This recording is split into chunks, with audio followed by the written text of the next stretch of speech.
کے حوالے سے تو وہ کر سکتے ہیں۔ فاتحہ پڑھتے ہوئے پہلے سورہ فاتحہ پڑھنی چاہیے یا پہلے 4 کل پڑھنے چاہیے؟ ہم لوگ فاتحہ سے مراد جو نیاز ہم پڑھتے ہیں نیاز پڑھتے ہیں، جی، اس میں ہماری روٹین تو یہ ہے پہلے سورہ فاتحہ پڑھتے ہیں، پھر 4 کل پڑھتے ہیں، اس کے بعد پھر سورہ بقرہ کی کچھ آیات پڑھتے ہیں۔ ہمارے بھائی نے فاتحہ کی ترتیب کے حوالے سے پوچھا جو نیاز دی جاتی ہے۔ دیکھیے ویسے فاتحہ کا مطلب ہوتا ہے کہ قرآن مجید کی مخصوص آیات جو ہے وہ پڑھی جائیں۔ اب اس میں ہمارے ہاں جو معروف طریقہ ہے، جو ترتیب ہے وہ یہ ہے کہ ہم ڈائریکٹ سورہ فاتحہ سے آغاز نہیں کرتے، جو معروف ترتیب ہے، اور وہ تھوڑا لینتھی بھی ہے، جو فارمیٹ ہے وہ تھوڑا لینتھی ہے، تھوڑا طویل ہے۔ اس کے اندر یہ ہوتا ہے کہ چاروں کل پڑھے جاتے ہیں، اور بعض لوگ چاروں کل سے پہلے بھی کچھ آیات کسی مقام سے پڑھتے ہیں۔ کوئی سورہ توبہ کی آخری 2 آیات پڑھتے ہیں، کوئی جو ہے سورہ حشر کی آخری 3 آیات، بعض اوقات 5 آیات آخری جو ہے وہ پڑھتے ہیں، اور پھر اس کے بعد جو ہے سورہ کافرون سے چاروں کل سے آغاز کرتے ہیں۔ اس کے بعد پھر آگے سورہ فاتحہ اور آگے کی آیات پڑھتے ہیں۔ لیکن اگر اس کو شارٹ کرنا ہو، عوام میں یہ بھی مشہور ہو گیا کہ نہیں یہی پورا فاتحہ کا طریقہ ہے، یہ شارٹ نہیں ہو سکتا، بس یہی پورا فاتحہ ہے، اگر کم کریں گے تو ادھوری ہے۔ نہیں، اس کا شارٹ یہی ہے کہ ایک بار سورہ فاتحہ اور اس کے بعد جو ہے وہ 3 مرتبہ سورہ اخلاص پڑھ لیا جائے، اس سے بھی ثواب حاصل ہوتا ہے، بلکہ پورا قرآن مجید کے ثواب حاصل ہونے کی امید ہوتی ہے۔ لہٰذا یہ بھی طریقہ صحیح ہے، لیکن اس ترتیب کو الٹ نہ کیا جائے کہ سورہ فاتحہ اور 3 مرتبہ سورہ اخلاص پڑھنا ہو تو ترتیب بھی یہی رہے، اس کو الٹا نہ جائے کہ پہلے سورہ اخلاص پڑھی جائے اس کے بعد سورہ فاتحہ ہو، کہ یہ الٹی ترتیب ہو جائے گی، اور الٹی ترتیب پڑھنا مکروہ تحریمی ہے۔ البتہ یہ جو طریقہ ہے جس میں پہلے 4 کل پڑھے جاتے ہیں، اس کے بعد قرآن مجید کا بالکل نئے سرے سے اس کو پڑھا جاتا ہے، یہ اصل میں قرآن مجید کی ایک مکمل تلاوت کا ایک انداز ہے۔ 4 کل پڑھنے سے مکمل قرآن مجید کا ثواب حاصل ہوتا ہے، تو یہ کنسیڈر کر لیا جاتا ہے کہ قرآن مجید ایک ہمارا مکمل ہوا، اور آگے پھر سورہ فاتحہ سے نئے قرآن مجید کا آغاز کر لیا جاتا ہے۔ یہ اس طرح سے ہوتا ہے۔ جی، اور کوئی سوال؟ حدیث مبارکہ کی بڑی معتبر کتابیں کون سی ہیں؟ حدیث طیبہ کی جو بڑی اور معتبر کتابیں ہیں وہ اصل میں ہیں 6 صحاح ستہ ان کو کہا جاتا ہے، اور یہ ان کو اس اعتبار سے اور اس طور پہ کہا جاتا ہے کہ ان کتابوں میں میکسیمم احادیث جو ہیں وہ صحیح سند کی ہیں۔ صحاح جمع ہے صحیح کی، اور صحیح سے مراد وہ حدیث ہوتی ہے کہ جس کی سند کے جو راوی ہوتے ہیں، جو بیان کرنے والے، ایک بندے نے حدیث آپ علیہ الصلوۃ والسلام صحابی نے سنی آپ علیہ الصلوۃ والسلام سے، انہوں نے آگے بیان کی، پھر انہوں نے آگے بیان کی، پھر انہوں نے آگے، جو بیان کرنے والوں کا سلسلہ ہے، چین ہے، اس کو سند کہا جاتا ہے، اور ہر جو بیان کرنے والا ہے اس کو راوی کہا جاتا ہے۔ تو راویوں کے اندر کچھ مخصوص صفات ہونی چاہیے، جن کی اگر وہ مطلب مثال کے طور پر ان کا حافظہ مضبوط ہونا چاہیے، ان کا عقیدہ درست ہونا چاہیے، سند جتنی یہ جو راوی بیان کرنے والے ہیں یہ پورے کے پورے افراد سند میں موجود ہونے چاہیے، ان کو ذکر کرنا چاہیے، کوئی ایک راوی بھی بیچ میں چھوٹنا نہیں چاہیے۔ اس کو کہا جاتا ہے اتصال، جڑا ہوا ہونا، متصل ہونا اس کو کہتے ہیں۔ اور اس طرح ایک دو شرائط اس میں اور ہیں کہ جی شاذ نہ ہو اور منکر نہ ہو وغیرہ، تو یہ حدیث صحیح کہلاتی ہے۔ بہرحال تو صحاح ستہ وہ 6 کتابیں، ستہ عربی میں 6 کو کہتے ہیں، تو وہ 6 کتابیں جن میں صحیح احادیث میجورٹی میں پائی جاتی ہیں، اکثریت میں پائی جاتی ہیں۔ یعنی یہ ضروری نہیں ہے کہ ایک کتاب جو صحیح کہلائے، یعنی کہ صحیح بخاری جیسے ہے، تو یہ ضروری نہیں کہ اس کے اندر A to Z 1 to all ہر حدیث صحیح سند کی ہوگی۔ امام بخاری بہرحال انسان تھے، ان سے چند ایک جگہوں پر سہو ہو گیا ہے، یعنی ان سے بدعقاد بشری ایک ان سے مسٹیک ہو گئی ہے کہ کہیں کہیں چند ایک گنتی کے چند احادیث صحیح سند واری نہیں ہیں، وہ آ گئی ہیں۔ وہ کس وجہ سے آئیں؟ اس میں زیادہ امکان یہی کہ صحب ہوا ہے، ان سے مطلب بائی مسٹیک ہو گیا ہے، اور ممکن ہے کوئی اور گراؤنڈ ریالٹی کوئی ایسی بن گئی ہو جس کی وجہ سے ان کو کوئی حدیث لینی پڑ گئی ہو، جیسا کہ گراؤنڈ ریالٹیز کی وجہ سے کچھ حدیثیں ان کو چھوڑنی بھی پڑی، حالانکہ بہت اعلیٰ پائے کی صنعتی وہ حدیثیں تھیں، پھر انشاءاللہ کسی موقع پر بیان کریں گے۔ صحیح بخاری ہے، صحیح مسلم ہے، ان کے بعد جو ہے سنن ترمذی ہے اور سنن ابی داؤد ہے۔ ترتیب میں عام طور پر سنن ترمذی کو پہلے رکھا جاتا ہے، سنن ابی داؤد کو بعد میں رکھا جاتا ہے، لیکن بعض اوقات الٹ بھی کیا جاتا ہے، پہلے سنن ابی داؤد پھر سنن ترمذی۔ ان کے بعد ان 4 کے بعد ہے سنن نسائی، جس کو بعض اوقات لوگ سنن نسائی کر دیتے ہیں، لفظ نسائی ہے نون کے زبر کے ساتھ، نسا ایک جگہ کا نام ہے، وہاں یہ مصنف پیدا ہوئے تھے، تو اس شہر کی جگہ کی نسبت سے نسائی ہے۔ نساء عربی میں عورت کو کہتے ہیں، تو نسائی سے بڑا عجیب معنی بن جائے گا۔ تو نسائی کا مطلب ہے نساء والے، تو نسائی کا مطلب کیا ہو جائے گا آپ خود سمجھ لیں، تو ذرا معیوب معنی بنتا ہے۔ پھر 6 کتاب ہے سنن ابن ماجہ، امام ابن ماجہ۔ یہ جو کتاب ہے، اس کتاب کو صحاح ستہ کے سیٹ میں جو شامل کیا گیا ہے، اس میں محدثین کا تھوڑا سا اختلاف رہا ہے۔ بعض علماء اس کتاب کی جگہ پر، یہ ذرا مفید معلومات، اچھا سوال بھائی نے کیا، یہ آپ کو غور سے سننا چاہیے. بعض علماء نے سنن ابن ماجہ کی جگہ امام مالک علیہ رحمہ کی کتاب الموطا کو شامل کیا تھا. چھٹی کتاب وہ شمار کی جاتی تھی، اور وجہ اس کی یہ تھی کہ سنن ابن ماجہ کے اندر کچھ احادیث جیسے صحیح سند کی ہیں، اسی طرح حسن درجے کی بھی ہیں اور ضعیف درجے کی بھی ہیں، اور ساتھ ہی ساتھ بعض احادیث پر یہ الزام ہے کہ وہ حدیثیں موضوع ہیں. یہاں تک بھی تھوڑا الزام لگایا گیا سنن ابن ماجہ کی احادیث کی سند پر کہ وہ موضوع، جھوٹی حدیثیں ہیں، یہ بعض علماء نے کہا ہے. لیکن مجموعی طور پر، اب وہ ایک الگ تحقیقی بات ہے انشاءاللہ پھر کبھی، مجموعی طور پر سنن ابن ماجہ کے اندر صحیح احادیث کی تعداد بہت کم ہے، زیادہ تر اس میں موضوع حدیثیں ہیں. اور موطا امام مالک کا معاملہ یہ ہے کہ اس کے اندر سنن ابن ماجہ کے مقابلے میں صحیح سند والی حدیثیں زیادہ ہیں. تو بعض علماء موطا امام مالک کو سنن ابن ماجہ کی جگہ پر رکھتے تھے اور سنن ابن ماجہ کو شمار نہیں کرتے تھے، لیکن بعد کے کچھ علماء نے باقاعدہ سنن ابن ماجہ کو ہی شامل کرنے پر زور لگایا، انہوں نے اصرار کیا اور انہوں نے اسی پر تاکید رکھی، تو اس لیے اس کتاب کو سیاست کے مجموعے میں شامل کر لیا گیا. لیکن ساتھ ہی ساتھ موطا امام مالک کی حجیت سے، اس کی مضبوطی اور اس کے بلند مقام و مرتبے سے کسی نے انکار نہیں کیا. لہذا اب ایک مجموعہ مرتب کیا گیا ہے اور کہا جاتا ہے، اس کا نام ہے الموسوعۃ الحدیثیہ. موسوعہ کہتے ہیں انسائکلوپیڈیا کو عربی کے اندر. تو موسوعہ حدیثی انسائکلوپیڈیا، حدیث کا انسائکلوپیڈیا. تو ان میں 9 کتابیں ہیں. یہ سیاستہ 6 یہ آ گئی.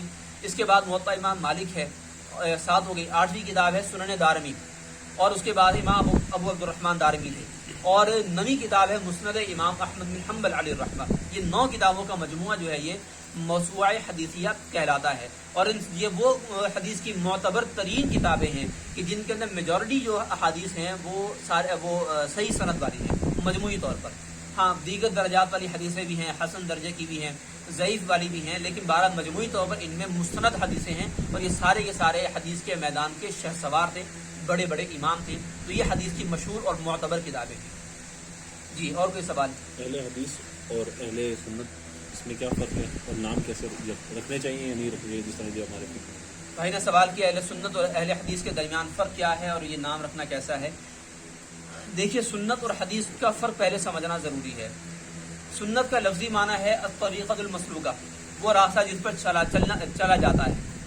اور دین کے اعتبار سے اس کی جو ایک خاص ٹرم ہے وہ یہ ہے الطریقۃ المسلوکۃ فی الدین. دین میں وہ راستہ جس پر چلا جائے، وہ راستہ جس کو دین میں چلنے کے لیے مقرر کیا گیا، طے کیا گیا. یعنی آپ علیہ الصلوۃ والسلام کے فرامین، آپ علیہ الصلوۃ والسلام کے اعمال افعال مبارکہ کہ جو امت کے لیے آپ علیہ الصلوۃ والسلام نے کیے اور ان پر امت کو عمل کرنا ہے، وہ دین ہے. اچھا اب حدیث مطلق ایک لفظ ہے. حدیث کے اندر دیکھیے آپ علیہ الصلوۃ والسلام کا ہر طرح کا فرمان بھی آتا ہے. حدیث میں آپ علیہ الصلوۃ والسلام کا ہر طرح کا فعل مبارک بھی آتا ہے. حدیث میں آپ علیہ الصلوۃ والسلام کے حق کی تقریر بھی آتی ہے. تقریر کا مطلب کہ ہم اردو میں تقریر کرتے ہیں، لفظ یہی ہے، لیکن اس کا مفہوم اور مطلب یہ ہے کہ نبی کریم صلی اللہ علیہ وسلم کی موجودگی میں، ان کی خدمت میں کسی نے کوئی بات کہی یا کسی نے کوئی عمل کیا اور آپ علیہ الصلوۃ والسلام نے اس کا رد نہیں کیا، خاموش رہے. اور خاموش رہنے کو ہمیشہ صحابہ کرام نے یہی کنسیڈر کیا کہ آپ علیہ الصلوۃ والسلام نے اس عمل کو، اس بات کو برقرار رکھا ہے. تو تقریر کا عربی میں معنی ہوتا ہے برقرار رکھنا. تو آپ علیہ الصلوۃ والسلام نے کہنے والے کی بات کو اور کرنے والے کے کام کو برقرار رکھا، اس کو تقریر کہا جاتا ہے. اب دیکھیے آپ علیہ الصلوۃ والسلام نے جو بات کہی ہر طرح کی بات ہے. مثال کے طور پر آپ علیہ الصلوۃ والسلام نے یہ بات ارشاد فرمائی کہ مجھے تو میرا رب کھلاتا اور پلاتا ہے، یہ حدیث ہے. اور آپ علیہ الصلوۃ والسلام کا ہر طرح کا عمل کہ مثال کے طور پر آپ علیہ الصلوۃ والسلام صوم وصال رکھا کرتے تھے، یعنی ایسا روزہ کہ جس میں بیچ میں افطاری ہوتی ہے اور افطاری کے بعد پھر ڈائریکٹ روزہ شروع ہو جاتا ہے. رات کا کھانا نہیں کھا سکتے، سحری بھی نہیں ہوتی، ڈائریکٹ روزہ شروع ہو جاتا ہے.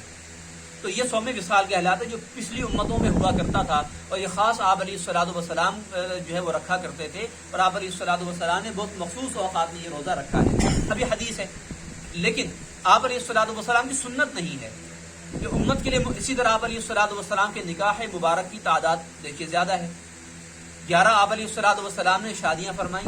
اور جب آپ علیہ الصلوۃ والسلام کا وصال ظاہری ہوا تو آپ علیہ الصلوۃ والسلام کی 9 ازواج مطہرات حیات تھی، زندہ تھی. 2 ازواج مطہرات کا انتقال آپ علیہ الصلوۃ والسلام کی ظاہری زندگی میں ہو گیا تھا. تو یہ اب حدیث ہے، آپ علیہ الصلوۃ والسلام کا عمل مبارک ہے، لیکن اس پر عمل نہیں ہو سکتا. اب سنت کیا ہے؟ سنت کا مطلب ہے وہ حدیثیں کہ جو ہمارے لیے مقرر ہیں. وہ کام آپ علیہ الصلوۃ والسلام کا جو ہمارے لیے ہے، جو ہم کریں گے، آپ علیہ السلام نے اس لیے کیا تاکہ امت دیکھ کے وہ کام کرے. آپ علیہ الصلوۃ والسلام نے کوئی بات اس لیے ارشاد فرمائی تاکہ امت وہ بات سن کے اس پر عمل کرے، سنت وہ کہلائے گی. اب اگر ہر حدیث پر اگر کوئی کہے کہ جی ہم ہر حدیث پر عمل کرنے والے ہیں، یقیناً ناممکن ہے، نہیں ہو سکتا. یہ جیسے یہ نکاح کی تعداد والا معاملہ ہے، ہر حدیث پر عمل نہیں ہو سکتا. سرکار کی حدیث ہے کہ 11 نکاح فرمائے، لیکن نہیں کیے جا سکتے، امت یہ کام نہیں کر سکتی. اسی طرح صوم وصال آپ علیہ الصلوۃ والسلام کا عمل تھا، لیکن سرکار نے منع فرمایا، لہذا ہم نہیں کر سکتے تو سنت نہ ہوا. اسی طرح دیکھیے کہ ایک عام مثال ہے رفع یدین کی. رفع یدین کرنا بھی ہے اور نہیں بھی کرنا، حدیث میں دونوں باتیں آئی ہیں. اور ہاتھ باندھنے کے 3 طریقے حدیث شریف میں آئے ہیں. ایک طریقہ ہے کہ ناف کے اوپر ہے، ایک ہے کہ ناف کے نیچے، اور ایک ہے ہاتھ چھوڑ کر. اور یہ تینوں کے تینوں طریقے اہل سنت کے جو بڑے ائمہ ہیں، امام مالک، امام احمد بن حنبل، امام شافعی، امام اعظم، یہ سب ان تینوں طریقوں کو اختیار کرتے ہیں. اگر ہم کہیں کہ جی ہم حدیث پر عمل کرنے والے ہیں اور ہم ہر حدیث پر عمل کرنے والے ہیں، ناممکن ہے. ایک ہی نماز میں ایک ہی وقت میں ان تینوں طریقوں کو کیسے اختیار کیا جا سکتا ہے؟ کہ کیا ہم جو ہے یوں بھی کرتے رہیں، یوں کرتے رہیں، یہ کوئی نماز سنا ہوئی؟ یہ تو کھیل تماشا ہو گیا، مذاق ہو گیا. یہ ہم طریقہ اختیار نہیں کر سکتے. اسی طرح ہم رفع یدین کریں بھی اور نہ بھی کریں، یعنی کہ ہم 2 اپوزٹ چیزوں کو جمع نہیں کر سکتے، ناممکن ہے، حدیث پر عمل نہ ہو سکا. ایک طریقے پہ عمل کیا تو دوسرے کو چھوڑ دیا، دوسرے پر عمل کیا تو پہلے کو چھوڑ دیا. ہر حدیث پر عمل ممکن نہیں ہے. اور اگر کہیں کہ جی کچھ حدیثوں پر عمل کیا جاتا ہے، لہذا اس لیے ہم اہل حدیث کہلاتے ہیں، تو یہ بھی اہل حدیث، اس کے لیے اہل حدیث کہنا جو ہے وہ درست نہیں ہے. کیونکہ ہم نے ابھی آپ کے سامنے بیان کیا کہ حدیث کا لفظ عام ہے، ہر طرح کی حدیث اس کے اندر آئی ہوئی ہے. وہ حدیث بھی ہے جو امت کے لیے نہیں ہے، اور وہ حدیث بھی ہے جو امت کے لیے ہے. لہذا اور وہ عمل جو وہ حدیث کہ جو امت کے لیے ہے، اس کو الگ سے ایک اصطلاحی نام دیا گیا ہے سنت کا. لہذا اہل سنت تو درست ہے لفظ، اہل حدیث کا لفظ درست نہیں ہے. اہل حدیث ویسے علماء کی ایک مخصوص جماعت کو کہا جاتا تھا، جن کو ہم عام طور پر محدثین کی جماعت کہتے ہیں. محدثین جیسے امام بخاری ہیں، امام مسلم ہیں، امام ابن ماجہ، امام نسائی، ابو داؤد، ترمذی وغیرہ وغیرہ، امام احمد بن حنبل، یہ سارے محدث تھے. تو محدثین اپنے آپ کو اہل حدیث بھی کہا کرتے تھے. امام ابو زرعہ رازی ہیں، امام ابو حاتم رازی ہیں، یہ وہ بڑے، امام ابن حبان بستی ہیں، یہ وہ حضرات ہیں جو اپنی کتابوں میں باقاعدہ بعض کا اہل الحدیث کا لفظ استعمال کرتے تھے. امام یحییٰ بن معین ہے، وہ باقاعدہ اہل الحدیث کا لفظ استعمال کیا کرتے تھے، اور مراد ہوتا تھا کہ یہ کیا ہے، محدثین کی جماعت کا ایک ٹائٹل ہے، اہل الحدیث، حدیث والے. اور اہل سنت کا کیا مطلب ہے؟ تو اہل الحدیث کا مطلب حدیث والے علماء. اہل سنت کا مطلب یہ ہے کہ سنت پر عمل کرنے والے. اور سنت کا مطلب وہ ساری حدیثیں نہیں ہیں، ان میں سے مخصوص فلٹرڈ احادیث ہیں. لہذا اہل حدیث کہنا تو درست نہیں ہے، البتہ اہل سنت کہنا درست ہے. اور یہی ایک باقاعدہ جماعت اور ملت کا نام ہے. سردست یہ بھی وضاحت کرتے چلیں، اہل سنت کسی فرقے کا نام نہیں ہے، یہ ایک ملت کا نام ہے. اور ملت میجورٹی کو کہتے ہیں. آپ علیہ الصلوۃ والسلام نے خود فرمایا کہ جو بنی اسرائیل میں 72 جماعتیں بنی، 72 فرقہ بنے، اور اس امت میں 73 فرقے ہوں گے. یہاں 73 سے مراد فکس فگر دینا نہیں ہے، بلکہ 73 سے مراد ہے کہ ان سے زیادہ ہونے، بس 72 سے زیادہ ہوں گے. اب وہ 73 ہوتے ہیں، 75 ہوتے ہیں، 80 ہوتے ہیں، 100 ہوتے ہیں، 150، 200، جتنے بھی، 72 سے زیادہ ہوں گے، بتانا یہ مقصد ہے. اور پھر سرکار نے یہ بھی فرمایا تھا کہ وہ سارے فرقے جو ہیں وہ جہنم میں جائیں گے سوائے ایک ملت کے. صحابہ نے پوچھا یا رسول اللہ وہ کون ہیں؟ تو آپ علیہ الصلوۃ والسلام نے فرمایا کہ یہ وہ لوگ ہوں گے جو اس طریقے پر چلیں گے جس پر میں ہوں اور میرے صحابہ ہیں. اب دیکھیے جس پر سرکار ہیں، سرکار کا طریقہ شریعت میں سنت کہلاتا ہے. صحابہ کرام کا ایک گروہ ہے، وہ جماعت کہلاتا ہے. تو سنت والے اور جماعت والے، ہم آپ علیہ الصلوۃ والسلام والے بھی ہیں، سنت والے بھی، اور جماعت صحابہ والے بھی ہیں. والے کے لیے عربی میں اہل کا لفظ استعمال ہوتا ہے، تو اہل سنت والجماعت پورا ہو گیا. تو یہ ہمارا ٹائٹل یہاں سے ثابت ہوتا ہے. اور یہی لفظ جو ہے وہ ایک جماعت اور ایک ملت کے لیے رکھنا درست ہے. اہل الحدیث کسی جماعت اور فرقے کا نام رکھنا درست نہیں ہے بہرحال. جی اور کوئی سوال اس حوالے سے؟ کوئی سوال ہو؟ یہ حدیث ہے منصب نبی حدیث ہے کیا بھائی نے سوال کیا کہ من سب نبی فقتلوہ، یہ حدیث ہے یا نہیں ہے، یہ اس کی کیا حیثیت ہے اس شرعی اعتبار سے؟ دیکھیے حدیث تو ہے، یہ حدیث ہے، اور اس کو بڑے بڑے محدثین نے روایت کیا، ذکر کیا ہے. اگر سے یہ حدیث کی جو مین بکس ہیں جن کو ہم کہتے ہیں امہات کتب میں جو بکس ہیں، جہاں سے ہم جن کتابوں پر ہم آنکھ بند کر کے اعتبار کرتے ہیں، ان کتابوں میں سے وہ کتاب نہیں ہے جس میں یہ حدیث آئی ہوئی ہے۔ بہرحال پھر بھی جس نے روایت کیا وہ بڑے محدث ہیں، وہ محدث خود قابل اعتبار ہیں، اور وہ قاضی عیاض مالکی رحمۃ اللہ علیہ، اور ان کی کتاب ہے کتاب الشفا، اس کے اندر انہوں نے اس کو حصہ دوم میں جزء دوم میں انہوں نے اس حدیث کو روایت کیا، نقل کیا۔ اور صرف قاضی عیاض مالکی نے نہیں بلکہ اور دیگر محدثین جیسے امام طبرانی نے اس کو روایت کیا ہے، غالباً امام ابن حبان بستی نے اس کو روایت کیا، اور بڑے بڑے اجلہ علماء نے اس کو ذکر کیا۔ البتہ اس کی سند میں کلام ضرور ہے۔ سند کا ہم نے پہلے بھی عرض کیا کہ سند کا کیا مطلب ہوتا ہے، تو سند میں جو راوی ہوتے ہیں ان کے مخصوص اوصاف اور ان کے مخصوص حالات ہونے چاہیے، تو ایک خاص معیار ہے جو اعلیٰ درجے کا معیار ہوتا ہے تو اس کو صحیح سند کہا جاتا ہے، اس کم ہوتا جائے تو اس کے الگ الگ نام ہیں۔ تو جو یہ حدیث شریف ہے اس کی سند میں بہرحال علماء نے کلام ضرور کیا ہے، لیکن یہ حدیث ہے، اس کا وجود ہے، یہ موضوع نہیں ہے، بہرحال یہ ضعیف حدیث ہے لیکن حدیث ہے، ثابت ہے۔ جی اور کوئی سوال ہے؟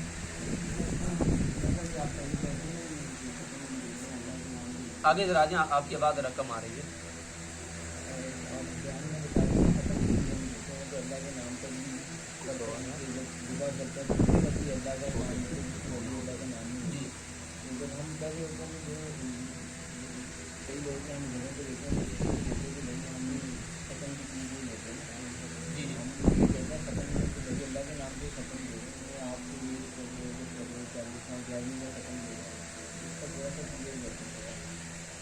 بھائی نے سوال کیا کہ لوگ سمجھتے ہیں کہ جو فاتحہ کا کھانا ہے وہ فاتحہ ہے، اس پہ اللہ کا نام نہیں لیا گیا۔ قرآن مجید میں دیکھیے کہ اللہ نے یہ ارشاد فرمایا کہ وما اہل بہ لغیر اللہ، اللہ نے جو لفظ استعمال فرمایا ہے، جو لفظ ارشاد فرمایا ہے، اس کو غور سے دیکھنا چاہیے۔ اہل کا معنی ہے ذبح کرنا، اور مفہوم یہ پوری آیت کا کہ جس پر وقت ذبح کرتے ہوئے اللہ کا نام نہ لیا گیا، جس کو اللہ کے نام کے علاوہ کسی اور کے نام پر ذبح کیا گیا، وہاں ذبح کرنے کی قید ہے، یعنی ذبح کرنے کا اللہ نے جو ہے وہ ارشاد فرمایا۔ آیت کا لانے کا مقصد یہی ہے کہ یہاں ذبح کرنے کا وقت مراد ہے، کوئی اور وقت مراد نہیں ہے، کوئی اور مفہوم اور معنی اور مقصد اور مراد نہیں ہے، یعنی ذبح کرتے وقت تو خاص اللہ ہی کا نام لیا جائے گا، اور پھر چونکہ وہ ایک نیک عمل ہے، ایک ثواب کا باعث ہے، اللہ تعالیٰ اس پر اجر عطا فرماتا ہے، ثواب عطا فرماتا ہے۔ اب وہ ثواب اب جیسے ہم عام بندوں کو دے سکتے ہیں، اپنے مرحومین کو دے سکتے ہیں، ہم وہ کسی بھی ہستی کو دے سکتے ہیں، غوث اعظم کو دے سکتے ہیں، خواجہ خواجگان کو دے سکتے ہیں، خواجہ بہاؤالدین نقشبند کو دے سکتے ہیں، شیخ المشائخ شیخ الشیوخ علیہ الرحمہ ان کو دے سکتے ہیں، وغیرہ وغیرہ۔ تو وہ ہے جو ہم کہتے ہیں نا کہ فلاں کی فاتحہ ہے، فلاں کی نیاز ہے، وہ مراد ہوتا ہے کہ اس کا ثواب ہم نے فلاں کو دے دیا، کیونکہ ثواب ہماری ملکیت ہے، وہ ہمارا ثواب ہے، وہ ہمیں اللہ نے دیا۔ اب ہم اپنی ملکیت والی چیز کسی کو بھی دینا چاہیں، ہماری مرضی۔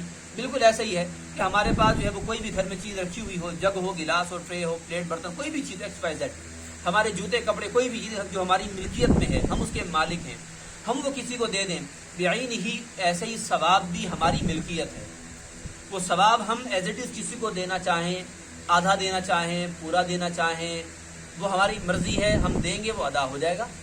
اللہ نے اس سے منع نہیں کیا، رسول اللہ صلی اللہ علیہ وسلم نے اس سے منع نہیں کیا، قرآن و حدیث میں وضاحت تو چھوڑیں کہ صراحتاً اشارتاً بھی کہیں نہیں آیا، اشارے کنائے میں بھی کہیں اللہ رسول صلی اللہ علیہ وسلم نے منع نہیں کیا کہ یہ عمل ناجائز ہے یا بدعت ہے یا غلط ہے یا نہیں ہونا چاہیے، خلاف اولا نہ بہتر ہے، کہیں اس کا اشارہ تک نہیں آیا۔ تو مطلب کیا ہے کہ جب عمل کیا جا رہا ہے، چاہے ذبح کا یا چاہے فاتحہ دینے کا، وہ وقت دیکھا جائے کہ اس وقت کس کا نام لیا جا رہا ہے، اللہ کا نام لیا جا رہا ہے یا غیر اللہ کا نام لیا جا رہا ہے۔ غیر اللہ کا نام ہوگا تو ہر کوئی کہتا ہے کہ وہ ناجائز ہے اور حرام ہے، ہم بھی یہی کہتے ہیں، لیکن جب اللہ کے نام پہ ذبح کیا گیا، اللہ کے نام کی فاتحہ دی گئی، قرآن مجید اللہ کا کلام پڑھا گیا، پھر اس کے بعد وہ جو ثواب حاصل ہوا وہ ہم کسی اور کو ثواب وصال کر دیں، کھانا کوئی بھی کھا سکتا ہے، جائز ہے، شرعاً اس میں کوئی حرج بنتا ہی نہیں ہے۔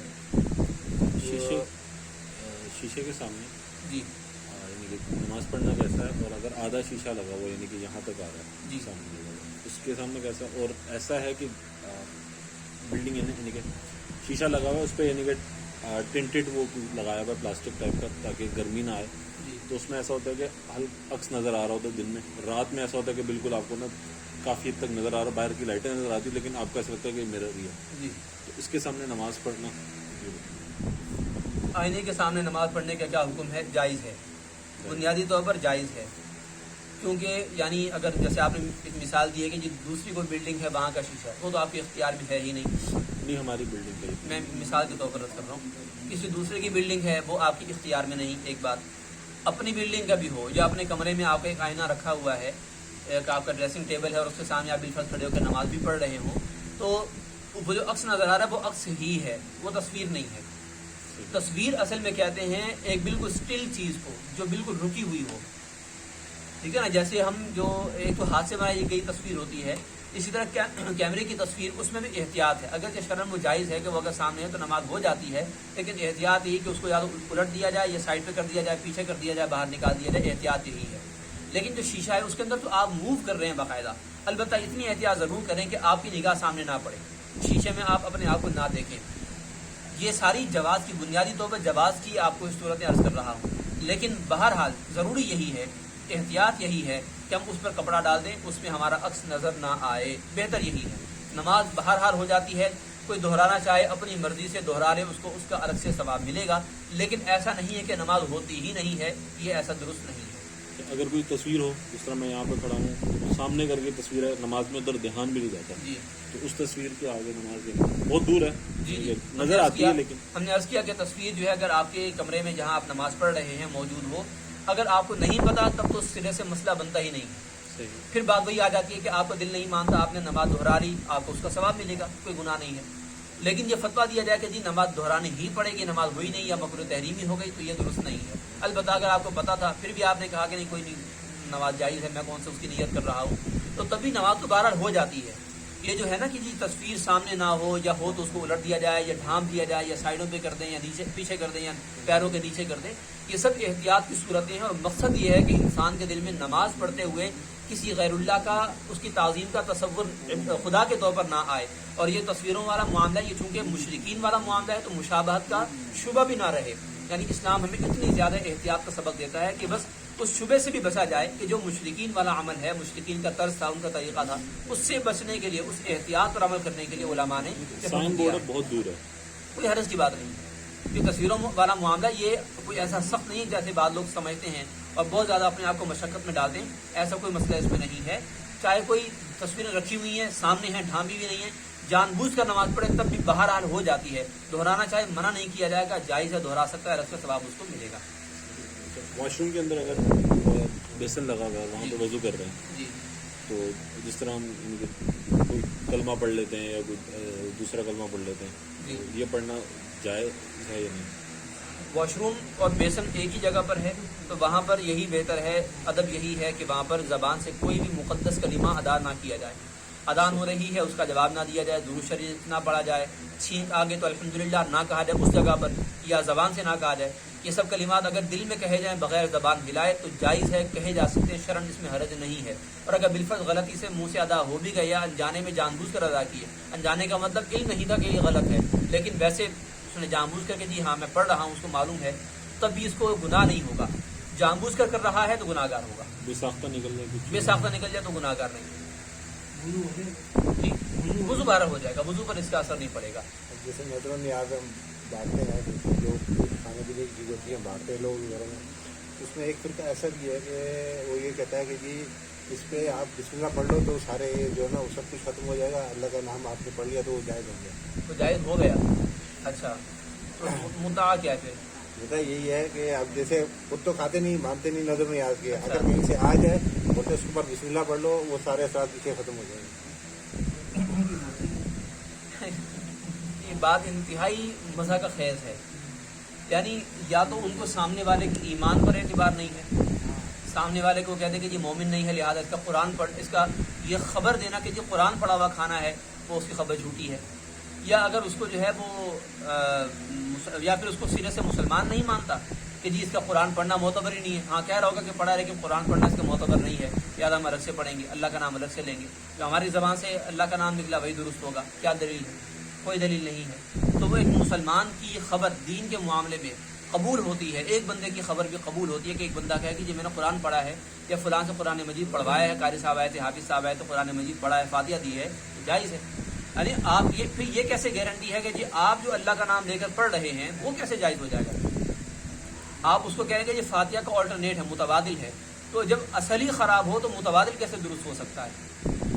کہہ رہے کہ جی بسم اللہ ہم پڑھ لیں تو سارے پیچھے اثرات ظاہر ہو جائیں گے. بدبختوں پیچھے دیکھو پڑھا کیا ہے, قرآن پڑھا ہے, اس کے اثرات ظاہر کرنے کا کیا مطلب ہے؟ العیاذ باللہ. کیا کہ ہندوؤں کی کتاب کے کوئی جملے پڑھے, اللہ کی کتاب کے جملے پڑھے, اللہ کا نام پڑھا گیا ہے, تو اس کے اثرات کو ظاہر کرنے کا کیا مطلب ہے؟ کوئی جادو ہے, کالے جادو کے کوئی کفریہ کلمات پڑھے گئے معاذ اللہ, کہ کھانے میں کوئی برے اثرات آ گئے. انتہائی جاہلانہ سوچ ہے. مدح کا خیر بھی ہلکا لفظ نے کہہ دیا, جاہلانہ انتہائی شدید بدتمیزی والے یہ خیالات ہیں. اللہ تعالیٰ ان سے محفوظ رکھے. چوری کا کھانا اور حرام کا کھانا بھی صحیح. ہاں, چوری کے کھانے کو کوئی برا نہیں کہے گا, وہ جائز ہے. وہ جائز ہے. وہ بھی جائز ہو سکتا ہے نا پھر اس طرح ہے تو. ہاں بسم اللہ پڑھیں سب جائز ہے. سود کا کھانا آ گیا, وہ سب کھانا بھی جائز ہو جائے گا. اس طرح بسم اللہ پڑھو اثر ظاہر ہوگا. ٹھیک ہے, صرف بیہودہ بات ہے. وہ آتا ہے نا تو ہمارے شیخ صاحب یہی کہتے ہیں کہ بسم اللہ پڑھ لو. تو جاہلانہ سوچ کا کوئی جاہل ہونا پھر مطلب قابل قبول بات ہے, لیکن ضدی ہو جانا یہ اس کا کوئی علاج ہے. ضد کا کوئی علاج نہیں ہوتا. جی یہ عقیقہ جو ہے اس میں بڑا جانور جو ہوتا ہے وہ کہتے ہیں کہ یہ اس میں مطلب 7 حصے کہیں سے ثابت نہیں ہیں, اور اگر لڑکے کا جس طرح تو بڑے جانور جو کر رہے ہیں تو 2 دیں, اور اچھی گائے تو 1 کریں, اور مطلب سیم اس میں وہ کہتے ہیں عقیقے کا اور بکرا اور بڑے کا مطلب سیم کہتے ہیں ثابت. تو یہ اگر میں آپ کو اس کی تفصیل بتاؤں سنت کس چیز میں ہے تو شاید آپ کنفیوز بھی ہو جائیں. امید ہے سمجھ جائیں گے, لیکن چلیے اس امید پر سمجھا دیتا ہوں آپ کو. دیکھیں عقیقے میں سنت کے, میں عرض کرتا ہوں, عقیقے میں سنت کے مختلف درجے ہیں. درجے سے مراد اسٹیپس ہیں. ایک تو پہلی بات تو یہ کہ نفس عقیدہ عقیقہ ارسال یہ سنت ہے, واجب نہیں ہے, فرض نہیں ہے, خود سنت ہے. پھر دوسری بات یہ ہے کہ آپ عقیقہ 7ویں دن کریں, یہ سنت ہے. 7ویں دن نہیں کر سکے تو 14ویں دن یا 21ویں دن عقیقہ کریں, یہ سنت ہے. اگر اس کے ان دنوں میں بھی اگر عقیقہ نہیں ہو سکا, 14ویں یا 21ویں دن بھی عقیقہ نہیں ہو سکا, پھر ساری زندگی جب بھی کریں نفس سنت کا آپ کو ثواب ملے گا کہ عقیقہ خود سنت ہے. یعنی ایک عقیقہ خود یہ عمل سنت, پھر اس کا وقت یہ سنت ہے. تیسری چیز اس کے اندر یہ ہے کہ عقیقے میں جو جانور ذبح کیا جاتا ہے اس کی کیا حقیقت ہے. لڑکے کے لیے آپ علیہ الصلوۃ والسلام کا طریقہ یہ تھا کہ آپ علیہ الصلوۃ والسلام لڑکے کے لیے 2 جانور چھوٹے اور لڑکی کے لیے 1 چھوٹا جانور, یعنی بکرا اور بکری, یا 2 بکرا اور 2 بکرے اور 1 بکرا, 2 بکریاں 1 بکری, اس طرح آپ علیہ الصلوۃ والسلام ذبح فرمایا کرتے تھے.